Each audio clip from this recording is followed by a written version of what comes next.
الحمد لله نحمده ونستعينه ونستغفره ونؤمن به ونتوكل عليه ونعوذ بالله من شرور أنفسنا ومن سيئات أعمالنا من يهد الله فلا مضل له ومن يضلل فلا هادي له ونشهد أن لا إله إلا الله وحده لا شريك له ونشهد أن سيدنا ونبينا ومولانا محمدا عبده ورسوله الذي أرسل إلى الناس كافة بشيرا ونذيرا وداعيا إلى الله بإذنه وسراجا منيرا أما بعد فقد قال الله تبارك وتعالى في كلامه المجيد فأعوذ بالله من الشيطان الرجيم بسم الله الرحمن الرحيم ولكل أمة جعلنا منسكا ليذكروا اسم الله على ما رزقهم من بهيمة الأنعام فإلهكم إله واحد فله أسلموا وبشر المخبتين وقال تعالى لن ينال الله لحومها ولا دماؤها ولكن يناله التقوى منكم وقال رسول الله صلى الله عليه وسلم من وجد سعة لأن يضحي فلم يضحي فلا يحضرن مصلانا أو كما قال عليه الصلاة والسلام صدق الله العظيم وصدق رسوله النبي الكريم ونحن على ذلك لمن الشاهدين والشاكرين والحمد لله رب العالمين اللهم صل على محمد وعلى آل محمد كما صليت على إبراهيم وعلى آل إبراهيم إنك حميد مجيد اللهم بارك على محمد وعلى آل محمد كما باركت على إبراهيم وعلى آل إبراهيم إنك حميد مجيد بزرگان محترم عزیز دینی ایمانی بھائیوں، چند دنوں میں عید الاضحیٰ کے ایام آنے کو ہے، چند روز رہ گئے ہیں، اس کے بعد اس روئے زمین پر ایک عظیم عبادت قربانی کی شکل میں پوری دنیا میں مسلمان اپنی اپنی قربانیاں پیش کریں گے۔ قربانی کا اصل مقصد کیا ہے، اس کی کیا فضیلت ہے اور نہ کرنے پر کیا وعید ہے، اس کو آج ہم سمجھیں گے۔ خطبے میں جو آیت کریمہ کی تلاوت کی گئی ہے لِكُلِّ أُمَّةٍ جَعَلْنَا مَنْسَكًا لِيَذْكُرُوا اسْمَ اللَّهِ عَلَى مَا رَزَقَهُم مِّن بَهِيمَةِ الْأَنْعَامِ، کہ اللہ کا یہ دستور ہے کہ اللہ نے ہر قوم کے لیے، جتنی قومیں گزری ہیں، ہر قوم کے لیے اللہ نے ایک قربان گاہ بنایا تھا، وہ وہاں پر اپنے جانوروں کی قربانی پیش کرتے تھے۔ ہر امت میں یہ قربانی کا کانسیپٹ رہا ہے اور ہر قوم کا طور طریقہ اگرچہ الگ ہو لیکن قربانی کا ایک بیسک جو تصور ہے وہ ہر قوم میں تھا۔ حضرت آدم علیہ السلام کے دور سے یہ قربانی کا سلسلہ شروع ہوا، ہر دور میں اس کی نوعیت کیفیت بدلتی رہی، طور طریقہ بدلتا رہا۔ پہلے قربانی کی قبولیت کی یہ شرط ہوتی تھی، یہ طریقہ ہوتا تھا کہ جو چیز بھی اللہ کے راستے میں قربان کرنا ہے تو اس چیز کو ایک کھلے آسمان کے نیچے لا کر رکھ دیا جاتا تھا، آسمان سے آگ آ کر اس چیز کو جلا دیتی تھی۔ یہ قربانی کے قبولیت ہونے کی اللہ کے یہاں کیا تھی بھائی؟ ایک نشانی تھی۔ اور یہ قربانی ایک ایسی عبادت ہے، ہونا تو یہ چاہیے کہ بندہ خود اپنی جان کا نذرانہ اللہ کے بارگاہ میں پیش کرے، لیکن اللہ کا رحمت وسیع ہے، اللہ نے صرف جانوروں کی قربانی کے حد تک ہم کو محدود رکھا ہے۔ ہاں اگر ایسی ضرورت پڑتی ہے جو اپنی جان کی قربانی دینے کی باری آئے تو وہاں پر بھی جنگ و جدال میں اپنی جان کی قربانی پیش کرنا یہ ایمان والے کی ذمہ داری ہو جاتی ہے۔ تو یہ جو قربانی ہے عید الاضحیٰ کے نام سے جسے میں اور آپ یاد کرتے ہیں اور ہر سال مناتے ہیں، یہ قربانی ایک عظیم قربانی کی یادگار ہے۔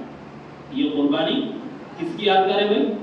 ایک عظیم، ایک بڑی قربانی کی یادگار ہے جو ہمیں ہر سال ایک ریمائنڈ کرتی ہے، ہر سال میں یاد دہانی کرتی ہے کہ قربانی نام صرف اپنے جانور کو ذبح کرنے کا نہیں ہے، بلکہ قربانی نام ہے اپنے خواہشات کو قربان کرنے کا، قربانی نام ہے اللہ کے راہ میں اپنی انرجی کو لگانے کا، قربانی نام ہے اپنے آپ کو اللہ کے احکامات کے مطابق لا کر ڈالنے کا۔ یہ ہے اصل قربانی کا بنیادی کنسپٹ۔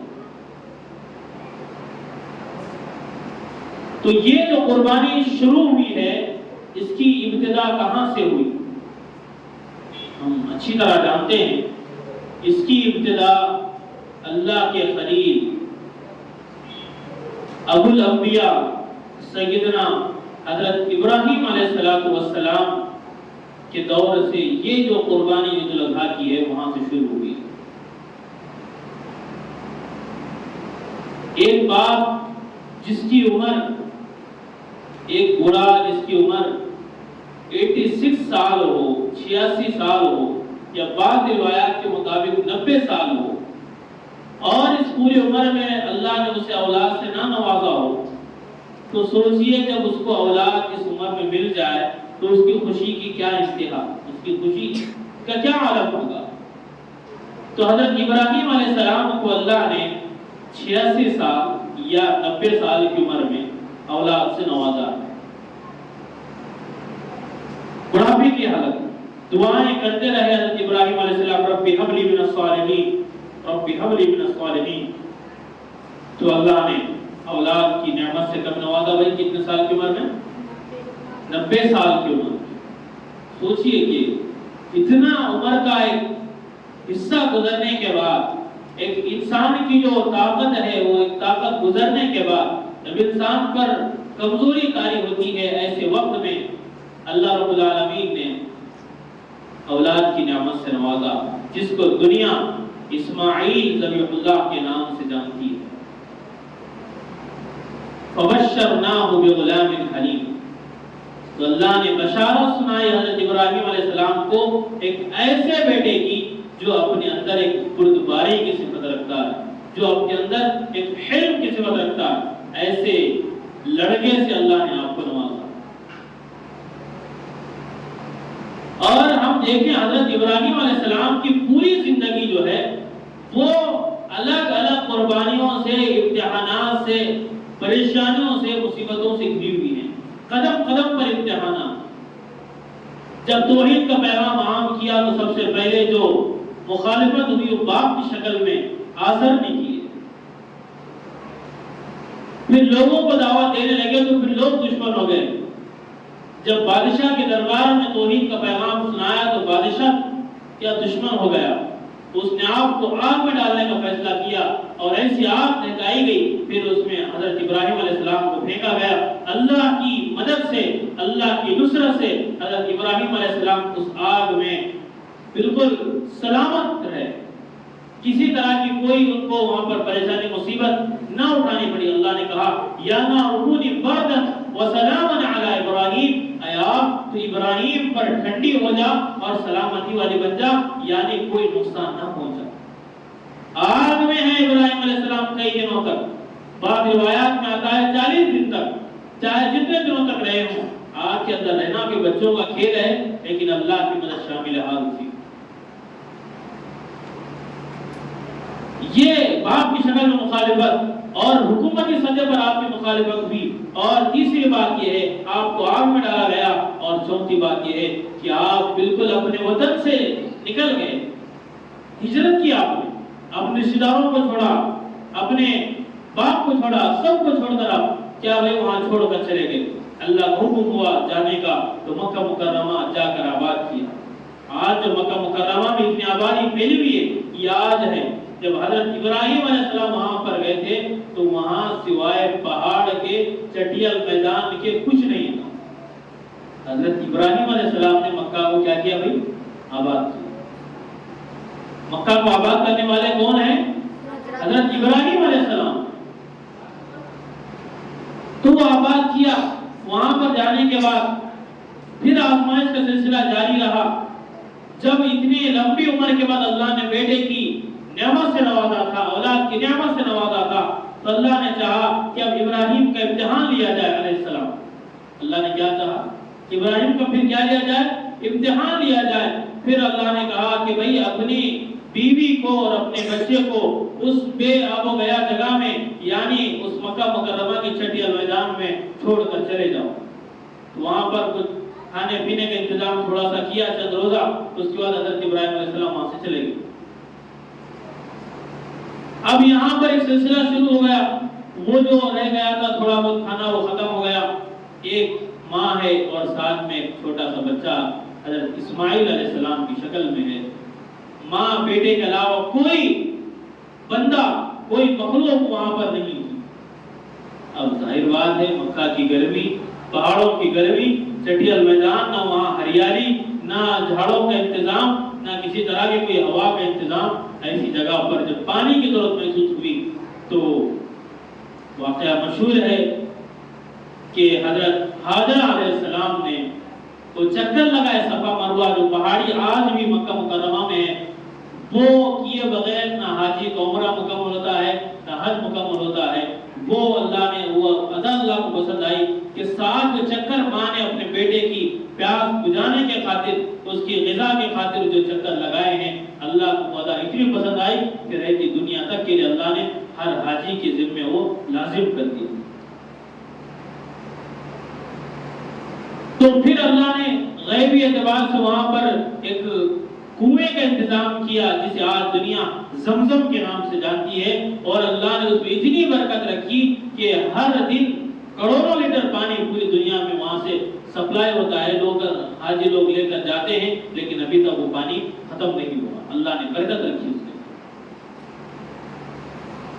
تو یہ میں عرض کر رہا تھا کہ حضرت ابراہیم علیہ السلام مستقل طور پر کس سے گزر رہے تھے؟ وہی امتحانات سے گزر رہے تھے۔ وہاں باپ کو چھوڑ کر آئے، یہاں پر اپنے بیوی اور بچے کو بالکل چٹل میدان میں چھوڑ کر جانے کا اللہ کا حکم چھوڑ کر چلے گئے۔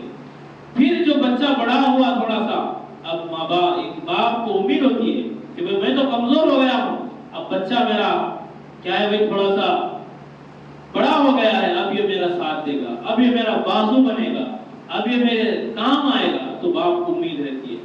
تو ایسی حالت میں اللہ رب العالمین نے چاہا کہ پھر ابراہیم علیہ السلام کے امتحان لیا جائے۔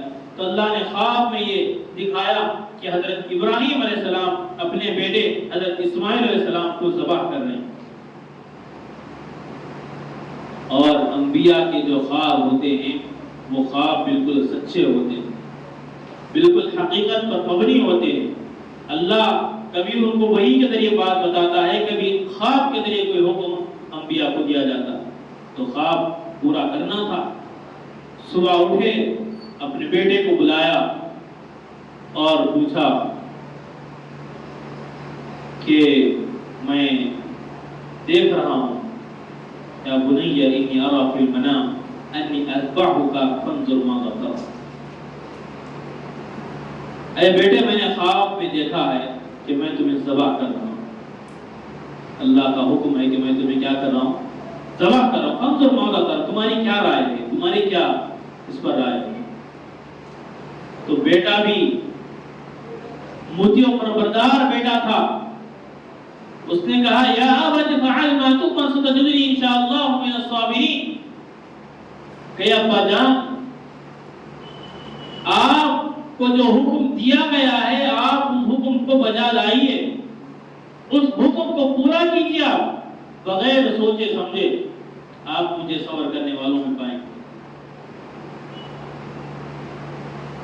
جب اولاد کی تربیت صحیح معنوں میں ہوتی ہے تو پھر وہ اولاد خدا کے ہر حکم پر، چاہے وہ حکم انہیں اچھا لگے، وہ حکم انہیں برا لگے، لیکن وہ اللہ کے سامنے اپنے آپ کو لا کر ڈالنے میں ایک سیکنڈ کے لیے بھی نہیں سوچتے.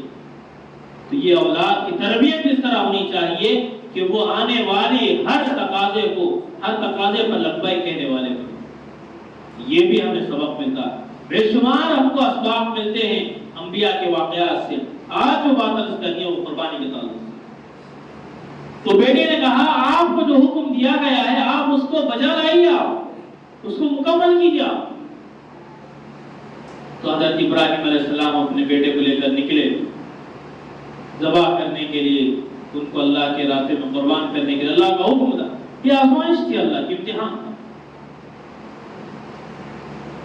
جب دونوں نکلے جہاں پر حضرت ابراہیم علیہ السلام ایک جگہ رک کر کہا کہ اب لیٹ جاؤ, میں تمہیں کیا کرنے والا ہوں, ذبح کرنے والا ہوں. تو جو چھری تھی اچھی طرح اس کو تیز کیا تاکہ درمیان میں کوئی پریشانی نہ ہو, آسانی سے گلا کٹ جائے. ایک سوچنے کا مقام ہے, کیسا حکم ہے. 90 سال کی عمر میں ایک عرصہ گزرنے کے بعد بڑھاپے کی حالت میں اللہ نے ایک اولاد سے نوازا ہے. اور جب وہ اولاد باپ کے کام کرنے کے, باپ کے 10 بازو بننے کا وقت آیا تو اس اولاد کو اللہ نے قربان کرنے کا حکم دیا. تھوڑا سوچ کر دیکھیے, سوچ کر دیکھیے اپنے اوپر اس چیز کو لے کر دیکھیے کہ کیا اس وقت کا انجام, اس وقت کے کیا حالات ہوں گے. اگر ہمارے ساتھ یہ چیز ہوتی تو ہم کیا کرتے. تو پہنچے قربان گاہ میں, بیٹے کو لٹایا اور کہا کہ باپ کی یہ شفقت ہوتی ہے کہ وہ بیٹے کو مصیبت میں نہیں دے سکتا. ابراہیم علیہ السلام نے کہا میں آنکھ پر پٹی باندھ دوں گا, پٹی باندھ کر دعا کروں گا. اگر میں دعا کرتے وقت تیرا معصوم چہرہ دیکھوں گا تو مجھے رحم آ جائے گا اور اللہ کا جو حکم ہے اس سے میں پیچھے ہٹ جاؤں, اس لیے اپنے کس پر آنکھ پر پٹی باندھ. پھر جب ذبح کرنے لگے, جب ذبح کرنا شروع کیا تو ذبح کر دیا اور سمجھا کہ میں نے اپنے بیٹے کو ذبح کر دیا ہے. لیکن جب پٹی نکالی, آنکھ کھولا تو کیا دیکھتے ہیں کہ ان کا بیٹا تو بازو کھڑا ہے اور ایک دمبا جسے ہم بکرا کہتے ہیں وہ وہاں پر کیا ہوا ہے, ذبح ہوا ہے. تو یہ وہ دمبا تھا جو اللہ رب العالمین نے جنت سے بھیجا تھا. اسماعیل علیہ السلام کو ذبح کرنا یہ تو ایک امتحان تھا کہ یہ میرا بندہ اپنے اس عمل میں پورا اترتا ہے یا نہیں. یہ دیکھنا تھا اللہ کو. جب اللہ نے دیکھ لیا یہ تو میں نے جو حکم دیا اس پر پورا اترا ہے تو وہاں پر بیٹے کو ہٹایا. جبرائیل کو حکم دیا کہ یہ دمبا لے کر جاؤ اور اسماعیل کی جگہ پر دمبے کو رکھ دو اور اس کو ذبح کیا جائے. تو آواز آئی, یا ابراہیم قد صدقت رؤیا انا كذلك نجزي المحسنين. اے ابراہیم تم نے اپنے وعدے کو سچ کر دکھایا, تو ہم نے تم کو عظیم قربان وفدیناہ بذبح عظیم. پھر وہ ادا اللہ کو اتنی پسند آئی کہ قیامت تک کے مسلمانوں کے لیے ہر سال وہ قربانی عید الاضحیٰ کے موقع پر کرنا یہ واجب قرار. یہ تھا پورا ایک خلاصہ کہ اس قربانی کی شروعات کہاں سے ہوئی تھی. اب اس قربانی کی فضیلت کیا ہے اس کو بھی سمجھنا ضروری ہے. صحابہ نے پوچھا ما هذه الاضحیہ یا رسول اللہ, کہ یہ قربانی ہے کیا اللہ کے رسول صلی اللہ علیہ وسلم. تو اس پر نبی اکرم صلی اللہ علیہ وسلم جواب دیا سنت ابیکم ابراہیم, یہ تمہارے باپ ابراہیم کی سنت ہے. یہ تمہارے باپ حضرت ابراہیم علیہ السلام کی کیا ہے, سنت ہے. ہمارا نام کیا ہے رسول اللہ, اب یہ قربانی کرے تو ہم کو کیا ملے گا اللہ کے رسول. پھر صحابہ نے سوال کیا تو نبی اکرم صلی اللہ علیہ وسلم جواب دیا بكل شعرۃ حسن, کہ قربانی کے جانور کے ہر بال کے بدلے اللہ نے کی دے. جانور کے ہر بال کے بدلے, سوچیے قربانی کا جو جانور ہم ذبح کر رہے ہیں اس کے اوپر جتنے بال ہوں گے اس کی کھال پر ہر بال کے بدلے اللہ ہم کو نیکی دے. ایک نیکیوں کا ایک سلسلہ ہے, شمار نہیں کر سکتے آپ کتنا فائدہ ہے قربانی کرنے کا. یہ فضیلت کتنی ہے اس کی، کتنا ثواب ہم کو سے ملنے والا ہے۔ ہر بال پر اللہ کی طرف سے ایک نیکی، ایک اجر مل رہا ہے، تو سوچئے کتنے سینکڑوں ہزاروں بال ہوتے، کتنی ہم نیکیاں کما لیں گے ایک دن کے چند گھنٹوں کے۔ تو یہ قربانی کا عمل یہ واجب ہے، اللہ نے اگر ہم کو مال و دولت سے نوازا ہے۔ اور اگر جو بندہ اپنے پاس اتنی وسعت رکھتا ہے، مال و دولت والا ہے، پیسے والا ہے، صاحب نصاب ہے، اس کے بعد اگر قربانی نہیں کرتا تو اس کا کیا ہوگا؟ اس کے بارے میں سخت وعید نبی اکرم صلی اللہ علیہ وسلم نے بیان فرمائی۔ کیا بیان فرمائی؟ من وجد سعة لأن يضحي فلم يضحي فلا يحضرن مصلاه۔ بڑی خطرناک وعید۔ فرمایا اگر کسی کے پاس اتنی گنجائش ہے کہ وہ قربانی کرے لیکن اس کے باوجود وہ قربانی نہیں کرتا ہے تو فرمایا فلا يحضرن مصلاه، فرمایا کہ پھر ایسی حالت میں ہمارے عیدگاہ کو آنے کی ضرورت نہیں۔ کون فرما رہے ہیں؟ تاجدار بطحہ محمد عربی خاتم النبیین صلی اللہ علیہ وسلم فرما رہے ہیں اگر تمہارے پاس گنجائش کے باوجود، وسعت کے باوجود تم نے قربانی نہیں کی تو پھر ہمارے عیدگاہ میں تم مت آنا۔ یہ سخت ہوئی، یہ دیکھنے کی ضرورت ہے۔ آج ایک بڑا طبقہ ایسا ہے جس کے پاس مال و دولت ہے، اللہ نے نوازا ہے، لیکن وہ اپنے آپ کو غریب ثابت کر کے قربانی سے پیچھے ہٹ جاتا ہے۔ اور ایک بات بتا دوں آپ کو، قربانی کے ایام میں قربانی سے بڑھ کر اور کوئی عمل نہیں ہے۔ صدقہ کرنا بھی اس میں افضل عمل نہیں ہے جتنا قربانی کرنا ان دنوں۔ قربانی کے ایام، قربانی کے ایام میں قربانی سے بڑھ کر، جانور کے خون بہانے سے بڑھ کر کوئی دوسرا عمل نہیں ہے اتنا عظیم الشان۔ تو یہ اللہ نے ہم پر ضروری قرار دیا ہے، جو حیثیت رکھتے ہیں، جو حیثیت والے لوگ ہیں، جو صاحب نصاب ہیں، ان کی ذمہ داری ہے کہ وہ قربانی ادا کریں۔ اور یہ بات اپنے ذہنوں میں بٹھا لیں کہ یہ قربانی ایسی نہیں ہے کہ بھائی ہم نے سمجھا کہ میں جتنا بڑا جانور لوں گا میری اتنی بڑی قربانی ہوگی، لوگ کہیں گے بہت بڑی قربانی ہے، تو اس سے کچھ حاصل ہونے والا نہیں ہے۔ قربانی کا جو اصل مقصد ہے وہ دل کو جاننا ہے، وہ دل کا تقوی اللہ جانے گا۔ لَن يَنَالَ اللَّهَ لُحُومُهَا وَلَا دِمَاؤُهَا وَلَكِنْ يَنَالُهُ التَّقْوَىٰ مِنكُمْ۔ اللہ فرماتے ہیں سورہ حج کے اندر، اللہ کے یہاں نہ ان جانوروں کا گوشت پہنچتا ہے، نہ ان کا خون پہنچتا ہے، وَلَكِنْ يَنَالُهُ التَّقْوَىٰ مِنكُمْ، اللہ کے پاس پہنچنے والی چیز یہ دل کا تقویٰ ہے، یہ دل کی نیت ہے جو اللہ کے پاس پہنچے گی۔ قربانی کا بنیادی کانسیپٹ یہی ہے کہ بھئی اللہ ہمارے دل کو جاننا چاہتا ہے کہ بھئی بندہ کس نیت سے قربانی کر رہا ہے۔ تو بات معلوم ہوئی،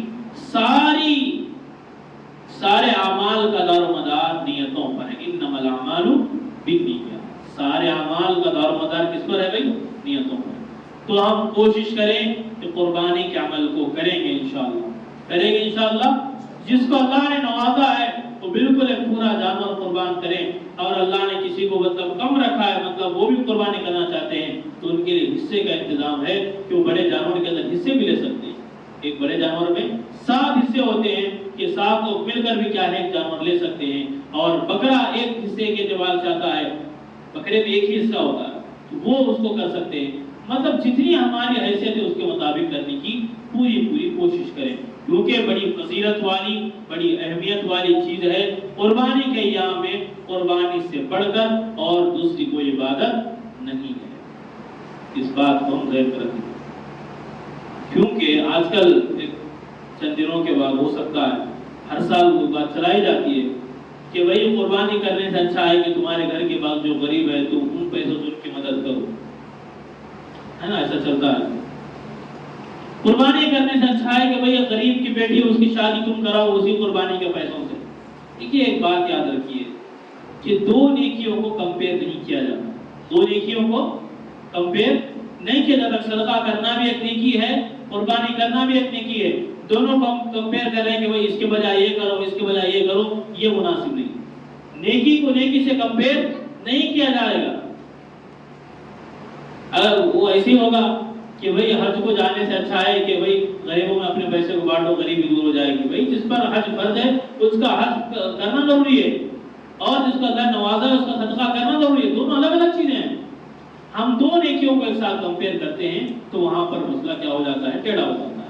تو یہ بات اپنے ذہنوں میں رکھ لیں، ہم قربانی کے ایام میں قربانی کرنے سے بڑھ کر کوئی دوسرا عمل نہیں، کوئی دوسرا عمل نہیں۔ تو اس بات کو ذہن میں رکھیں، اور قربانی کے ایام آنے والے ہیں، ان ایام جانے سے پہلے اپنے قربانی کا ہم انتظام کر لیں۔ اللہ تعالیٰ سے دعا ہے اللہ تعالیٰ ہم تمام کو آنے والی قربانی کو امن کے ساتھ، سلامتی کے ساتھ، سب سے بڑھ کر اپنی قربانی کو اللہ اخلاص کے ساتھ ہمیں کرنے کی توفیق عطا فرمائے۔ وآخر دعوانا ان الحمد للہ رب العالمین۔ جو حضرات سنت نہیں پڑھے